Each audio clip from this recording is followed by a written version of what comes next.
우리는 지난 시간에 야곱에게 아내 둘과 여종 둘 그리고 아들 11명을 주신 하나님을 보았어요. 그리고 그를 번성케 하셔서 하나님이 약속하셨고 야곱도 서원했었던 베델로 돌아가도록 인도하시는 하나님의 손길도 보았습니다. 또한 야곱의 혹독한 노력을 통해서 혹독한 노동을 통해서 스스로 돌아가고자 하는 마음을 갖도록 인도하시는 하나님을 보았습니다. 그럼에도 불구하고 야곱은 하나님의 집이 아니라 내 집을 좀 세워야겠다라고 하면서 베델로 돌아가려고 해서 하란을 떠나려고 생각했었던 거예요. 그리고 라반은 야곱과 함께하는 하나님이 자신에게 복을 주셨다라는 생각에 야곱이 떠나는 것을 만류했었어요. 이러한 라반의 모습을 통해서 복의 근원이신 하나님을 붙잡는 것이 아니라 하나님이 보여주신 세속적인 복, 일시적인 복에 매여 있는 라반의 모습을 보면서 참 어리석다 이런 생각도 하게 됐었죠. 하지만 라반만 나무랄 수 없는 것이 야곱도 그러한 세속의 복에 초점이 맞춰져 있어서 세속 복의 경쟁을 계속했었던 모습을 발견하게 됐었던 거죠. 그래서 자신의 잔꾀를 내어서 소유를 늘려보려고 노력을 하죠. 어떻게 했습니까? 나무 껍질들을 얼룩덜룩하게 벗겨내서 그 라반의 양들, 점 없는 양들이죠. 점 없는 양들이 개울에서 물을 먹다가 또 이제 서로 교배를 할 때 그것을 보면 얼룩덜룩하게 될 거라고 스스로 생각을 하고 있었고 아마 그 시대의 속설이었던 것 같아요. 근데 정말로 그렇게 얼룩덜룩한 것들이 막 태어나기 시작을 했었죠. 결국 야곱의 소유가 많아졌어요.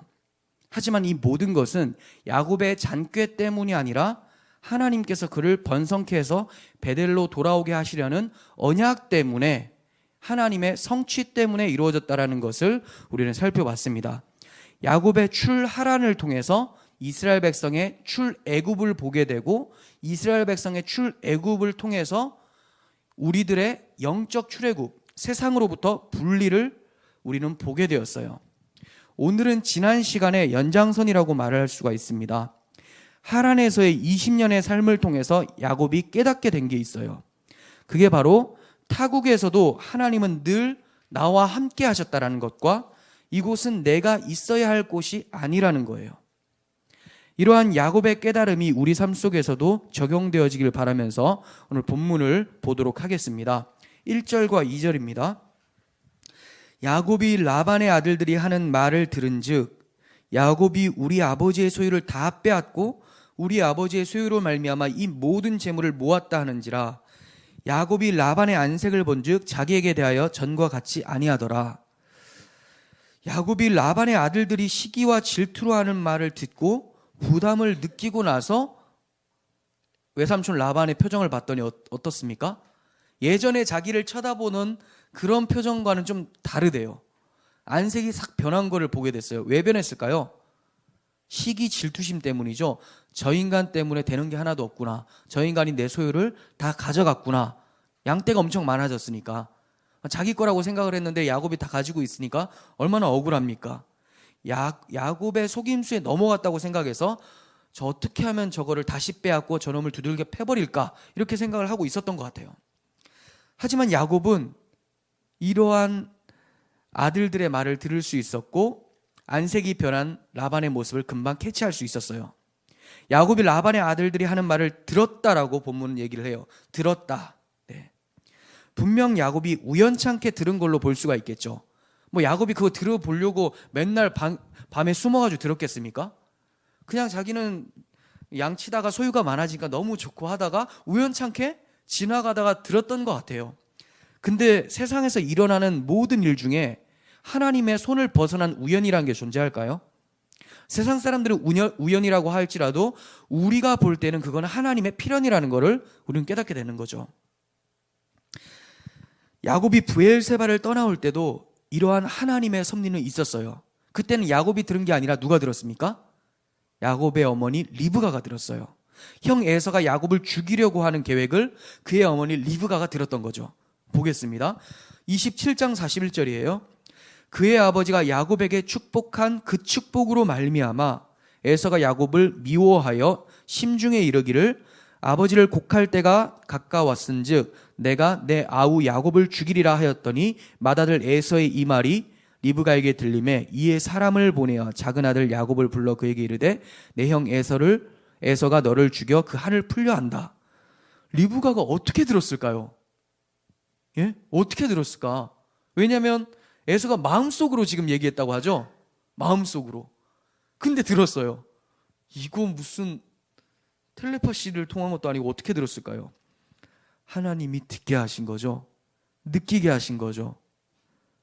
그러니까 목소리로 들리지 않는 음성까지도 하나님이 깨닫게 하시는데, 들리게 하시는데 그냥 말로 하는 것을 하나님이 못 듣게 하시겠습니까? 야곱이 듣게 된 것은 하나님의 섭리 가운데 이뤄진 사실이라는 것을 우리는 알게 돼요. 우리는 지난주에 라헬이 요셉을 낳았을 때라는 표현을 통해서 그가 이제 하란을 떠날 시각이 다 되었다라는 것을 보게 되었어요. 라헬이 요셉을 낳았을 때라는 것은 어떤 의미가 있다고 했죠? 이제 요셉을 낳았을 때가 11번째 아들이 낳은 거예요. 12번째 아들은 하란을 떠나서 베델로 가다가 에브랏 길에서 라헬이 베냐민을 낳으면서 죽게 돼요. 그러니까 요셉을 낳았다는 것은 하란에서 낳을 자식들 다 낳았다라는 거죠. 하나님의 섭리가 이때까지라는 것, 하나님의 때가 여기라는 것을 이제 보게 되는 거예요.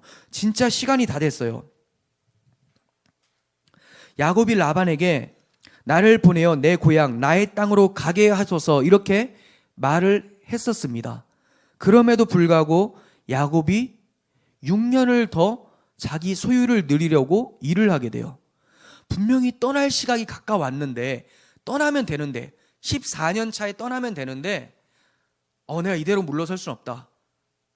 내가 저 사람의 소유를 뺏어서라도, 내가 지금 받아야 될 거 못 받았으니까 뺏어서라도 내 소유를 늘리고 이제 떠나야 되겠다는 생각을 해요. 그러니까 6년 전에 이미 떠났어야 되는데 6년을 자기 소유를 늘리려고 계속 하란에 머물러 있었던 야곱이었어요. 하나님께서 가만두시겠습니까? 아니요. 야곱이 있어야 될 곳은 이곳이 아니기 때문에 하나님께서는 그에게 회초리를 대신다라는 거예요.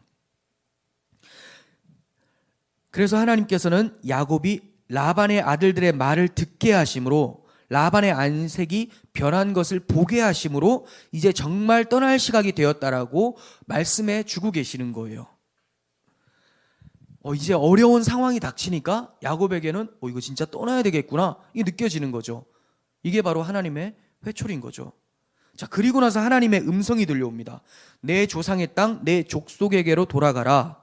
내가 너와 함께 있으리라. 야곱은 20년 동안 하나님의 음성을 듣지 못하고 있었어요. 본문에서는 전혀 언급이 되지 않습니다. 그건 하나님이 야곱을 떠나 계셨기 때문에 음성을 듣지 못했다가 아니라 야곱이 하나님을 떠나 있어서 하나님의 음성을 들을 수가 없었던 거예요. 왜 하나님이 야곱을 떠나지 않았다고 제가 자신 있게 말씀을 드리냐면, 신실하신 하나님께서 야곱에게 베델에서 어떤 약속을 해주셨어요? 보겠습니다. 창세기 28장 15절인데 내가 너와 함께 있어 내가 어디로 가든지 너를 지키며 너를 이끌어 이 땅으로 돌아오게 할지라 내가 내게 허락한 것을 다 이루기까지 너를 떠나지 아니하리라. 네, 하나님이 절대로 안 떠난대요. 그러니까 하나님의 음성이 들리지 않은 것이 아니라 들어도 자기가 하나님을 떠나 있기 때문에 못 들은 거죠. 이해가 가세요? 하나님은 늘 야곱과 함께 계셨고 야곱에게 말씀하셨고 야곱에게 관심을 쏟았어요. 그런데 야곱의 관심은 하나님이 아니었어요. 어디에 있었죠? 14년 동안은 라헬에게 있었죠. 그리고 나머지 6년은 자기 소유 누리는 데 있었어요. 하나님은 관심이 없어요. 우리도 마찬가지죠. 하나님이 멀게 느껴지고 하나님의 음성이 들려진 것이 오래되었다면 그건 하나님께서 나를 떠나신 것이 아니라 내가 하나님을 떠나와서 하나님에 대해서 귀를 막고 있다는 사실을 우리는 기억을 해야 돼요. 내가 느끼는 하나님과의 거리는 반드시 실제 거리가 아니라는 점을 기억하십시오. 나는 지금 하나님 멀게 느껴져. 그렇다고 하나님 멀리 계십니까? 내가 회개하고 돌아오기를 바라시는 거지, 하나님은 항상 내 옆에 계셨다라는 것을 기억하셔야 돼요. 우린 야곱이 그토록 중노동을 하게 되고 이제는 죽을 수도 있는 위험한 상황에 처하게 되는 것을 보면서 하나님이 진짜 함께 계시다면 야곱에게 왜 이런 일이 일어날까 의문이 들게 돼요. 하지만 이건 오히려 하나님이 그와 함께 하시기 때문에 찾아온 시련이라고 말씀을 드릴 수가 있어요. 만약 하나님이 그에게 이러한 시련이 찾아오지 못하게 막아주셨다면 그는 라반과 함께 행복하게 하란에서의 삶을 이어갔을 거예요. 여기에서 초점은 이어갔다라는 거죠. 이어갔다. 행복하게가 아니에요. 이어갔다. 어디에서? 하란에서. 하나님이 그에게 시련을 막아주셨다면 그는 계속해서 하란에서 살 수 있는 가능성이 컸다는 거죠. 하란에서의 삶을 이어가면 되겠습니까? 안 돼요. 왜냐하면 그는 언약의 백성, 하나님의 백성이기 때문에 그렇습니다. 그러한 그가 언약의 땅을 떠나서 이방의 땅에 있다라는 것이 말이 됩니까? 하나님께서는 언약의 백성을 통해서 언약의 후손 그리스도를 보내시려고 해요. 그리고 그 그리스도는 약속의 땅 가나안에서 태어나세요.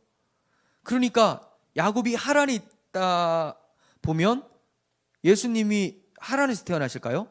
아니요, 안 태어나시는 거죠. 약속의 땅으로 가서 거기서 약속의 후손을 통해서 약속의 백성을 통해서 예수께서 오시는 거니까 하나님께서는 당신의 언약을 이루기 위해서라도 야곱을 반드시 가나안 땅으로 집어넣어야 됐어요.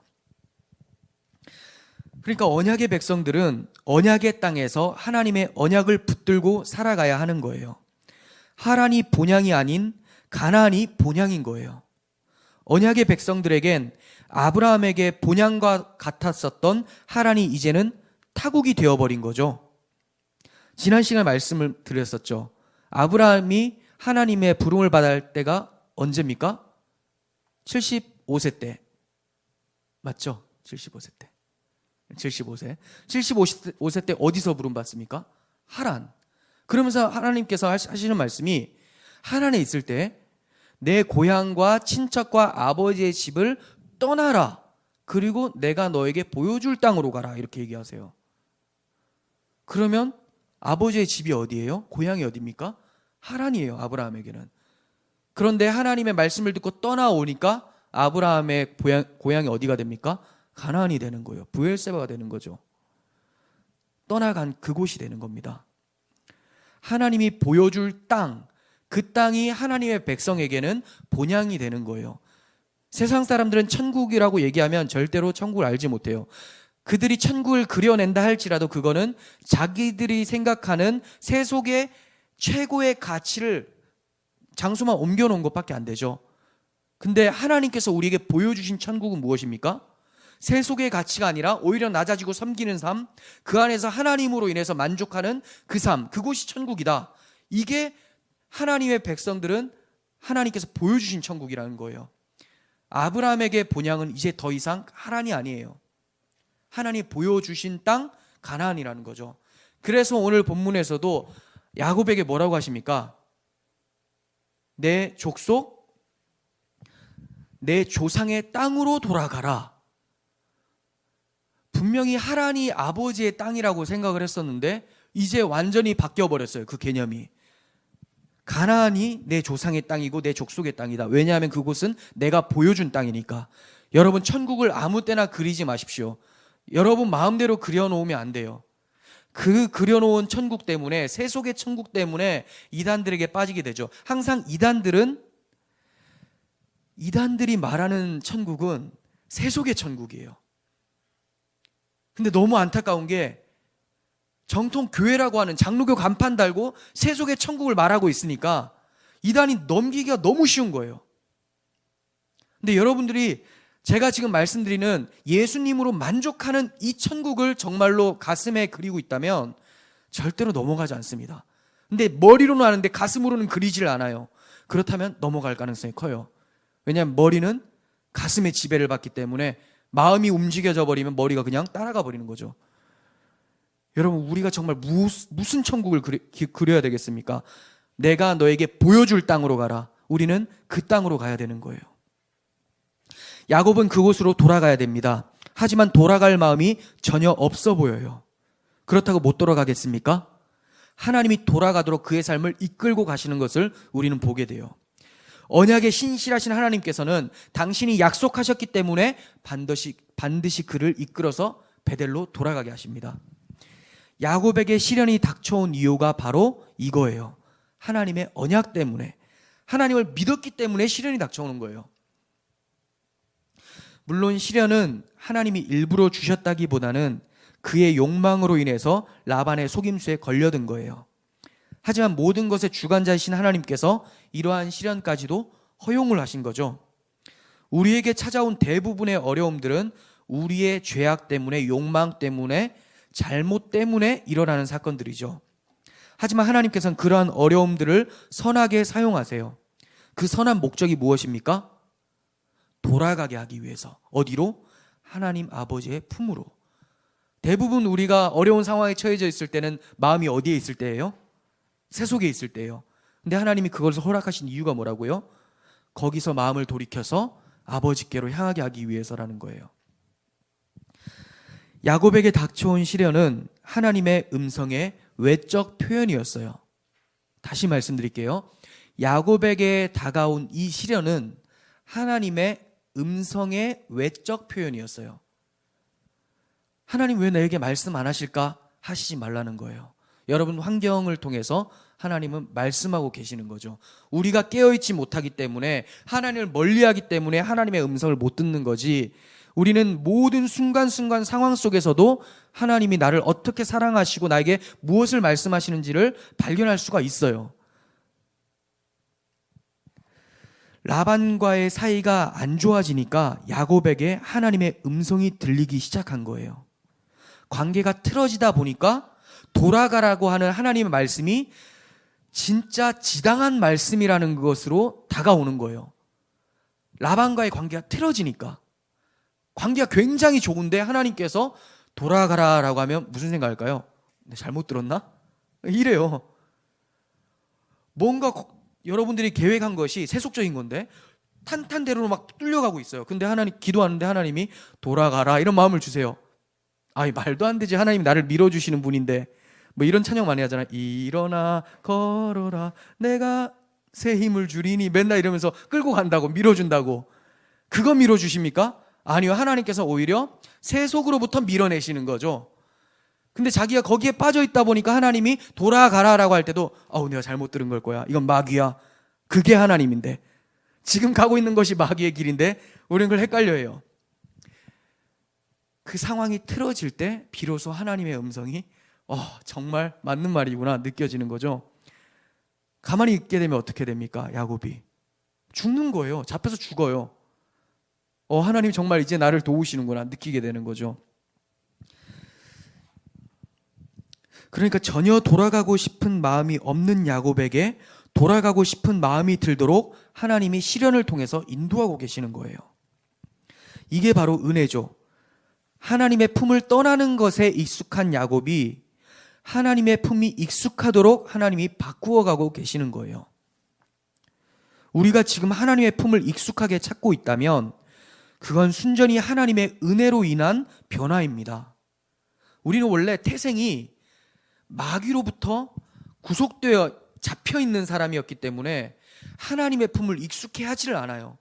그런데 내가 예배를 드리고 하나님께 기도하고 아버지를 찾는 것이 익숙하고 그것이 좋다면 그게 누구의 공로이겠습니까? 내가 아버지를 찾았으니까 나 잘했죠 이렇게 하겠습니까? 야곱이 지금 떠날 시각이 됐을 때 아버지 나 이제 베델로 떠나려고 하는데 나 잘했죠? 하나님께서 뺨치지 않겠습니까? 지금 네가 원래부터 떠나려고 했는 거냐? 네가 그토록 거기 머물고자 하니까 내가 바꾸어낸 거 아니냐? 이제 네 마음이 동할 정도로 내가 환경을 박살내놓으니까 네가 움직이려고 해놓고 네가 지금 떠나려고 마음 먹고 있었다고? 어떻게 자랑을 합니까? 그러니까 여러분들이 이 자리에 나와서 예배하는 것 여러분들의 자랑이 되는 게 아니라 하나님이 여러분들의 자랑이 되는 거예요. 야곱은 20년의 삶을 돌아보면서 지금까지 자신의 잔꾀로 살았다고 생각했던 모든 것이 늘 하나님이 함께해 주신 하나님의 은혜였다라는 것을 깨닫고 이 점을 자기 아내들에게 얘기를 하게 됩니다. 4절에서 13절까지 내용을 통해서 좀 보도록 하겠습니다.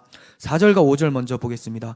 야곱이 사람을 보내어 라헬과 레아를 자기 양떼가 있는 들로 불러다가 그들에게 이르되, 자 이제 자기가 본 거 얘기하는 거예요. 듣고 본 거. 당신 아버지 안색을 보니까 내게 대하여 전과 같지 않더라. 그러할지라도 내 아버지 하나님은 나와 함께 계셨느니라. 이 말씀을 묵상하면서 너무 감격스러워요. 왜 그렇습니까? 라반이 누굽니까? 외삼촌이죠. 장인이에요. 야곱이 남남이 아니에요. 자기 사위이고 조카예요. 근데 어떻게 하려고 합니까? 죽이려고 하는 거예요. 홍군형을 내려고 하는 거죠. 라반의 아들들은 남남입니까? 친척이에요. 사촌들이에요. 그런데 안색이 변해버립니다. 무엇 때문에? 라반의 욕망 때문에. 세속의 욕망으로 인해서 피부치도 상관이 없어진 것이 세상의 논리입니다. 하지만 하나님은 어떻습니까? 피부치도 죽이려는 세상과는 반대로 그러할지라도 내 아버지의 하나님은, 이렇게 얘기를 하죠. 그러할지라도 세상 모든 친구들 나를 떠나도 예수 늘 함께 나와 동행함으로, 이 찬송이 그냥 나오죠.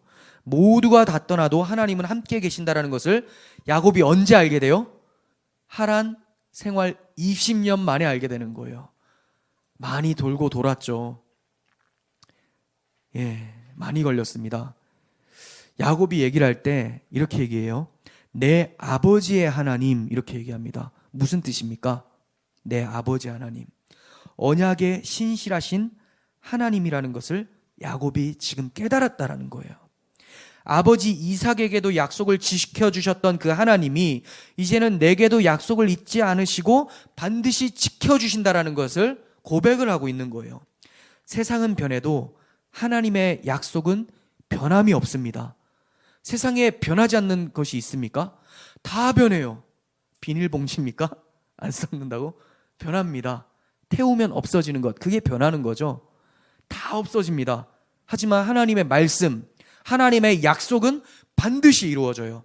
시편 102편 26절, 천지는 없어지려니와 주는 영존하겠고 그것들은 다 옷같이 낡으리니 의복같이 바꾸시면 바꾸려니와 주는 한결같으시고 주의 연대는 무궁하리이다. 주의 종들의 자손은 항상 안전히 거주하고 그의 후손은 주 앞에서 굳게 서리라 하였도다. 아멘. 네, 하나님이 영존하시기 때문에, 주의 연대는 무궁하기 때문에 하나님의 백성은 소멸치 않고 무궁하고 안전하다라는 것을 얘기를 하고 있는 거예요. 마태복음 24장 34절, 내가 진실로 너희에게 말하노니 이 세대가 지나가기 전에 이 일이 다 일어나리라. 종말에 대해서 주님이 말씀하신 거예요. 다 일어난다. 그리고 뭐라고 말씀하십니까? 천지는 없어질지언정 내 말은 없어지지 아니하리라. 반드시 이룬다라는 거예요. 약속에 신실하신 하나님. 우리는 약속만 하면 어기는데 도사인데 하나님은 하신 것을 반드시 지켜내시는 하나님이라는 거죠. 그게 바로 신실하신 하나님, 아브라함과 이삭과 야곱의 하나님이라는 문구에서 성경에서는 자주 표현을 하고 있습니다. 계속해서 라반과 하나님의 대조를 보겠습니다. 참 이 대조하기도 민망해요. 속임수 라반과. 근데 왜 속임수 라반, 속임수 야곱이 등장할까요? 우리 모두가 다 속이는 삶을 산다고 얘기를 하는 거예요. 자, 대조가 어떤지 보겠습니다. 6절, 7절. 그대들도 알거니와 내가 힘을 다하여 그대들의 아버지를 섬겼거늘 세상이 어떻게 갚아준다고요? 그대들의 아버지가 나를 속여 품삯을 10번이나 변경하였느니라. 그러나 하나님이 그를 막으사 나를 해치지 못하게 하셨으며, 세상은 자기 이익을 위해서 속고 속입니다. 마귀가 통치하는 죽은 자들의 세상에서 일어나는 흔한 일이에요. 야곱도 이러한 세상 논리에 뛰어든 자였어요. 그래서 자신의 잔꾀로 승리한 것이라고 여겼던 거죠. 하지만 이제 뭐라고 얘기를 하고 있습니까? 그러나 하나님이 그를 막으사 나를 해치지 못하게 하셨다. 이제 자신이 아니라 하나님이 등장을 하고 있죠. 8절, 그가 이르기를 점 있는 것이 내 삭시 되리라 하면 온 양떼가 낳은 것이 점 있는 것이고, 자, 장인어른 라반이 점 있는 것이 네 거다, 야곱 네 거다라고 하면 태어나는 것이 다 뭐라고요? 점 있는 것만 태어난대요. 자, 얼룩무늬 있는 것이 네 거다라고 하면 얼룩무늬만 태어나는 거예요. 라반 입장에서는 뭐 미치고 팔짝 뛸 노릇이죠. 근데 그 이유가 뭐라고 합니까? 9절. 하나님이 이같이 그대들의 아버지의 가축을 빼앗아 내게 주셨느니라. 그 양떼가 새끼 뵐 때 내가 꿈에 눈을 들어 본즉 양떼를 탄 순양은 다 얼룩무늬 있는 것과 점 있는 것과 아롱진 것이었더라.